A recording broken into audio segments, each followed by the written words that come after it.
খাগড়াছড়ি ও রাঙ্গামাটিতে ক্ষুদ্র নৃগোষ্ঠীর উপর সাম্প্রতিক সংঘাতে জড়িতদের দৃষ্টান্তমূলক শাস্তি সহ ৬ দফা দাবি জানিয়েছে সমতলের আদিবাসী ছাত্র যুব ও সাধারণ জনগণ।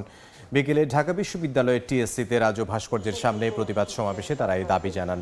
এ সময় সমাবেশ থেকে ক্ষুদ্র নৃগোষ্ঠীদের নিরাপত্তা নিশ্চিত করা, আহতদের সুচিকিৎসা ও নিহতদের পরিবারকে ক্ষতিপূরণ দেওয়ার দাবিও জানানো হয়। একই সঙ্গে ৬ মাসের মধ্যে পার্বত্য শান্তি চুক্তির পূর্ণ বাস্তবায়নে কার্যকর পদক্ষেপ নেওয়ারও দাবি জানানো হয়।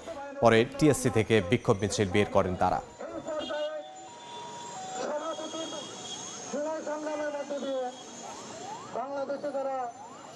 এই ঘটনার সাথে যারা জড়িত তাদেরকে তদন্ত করে বিচারের আওতায় নিয়ে আসতে হবে এবং দৃষ্টান্তমূলক শাস্তি প্রদান করতে হবে। পাহাড় থেকে স্থায়ীভাবে সেনা শাসন প্রত্যাহার করতে হবে।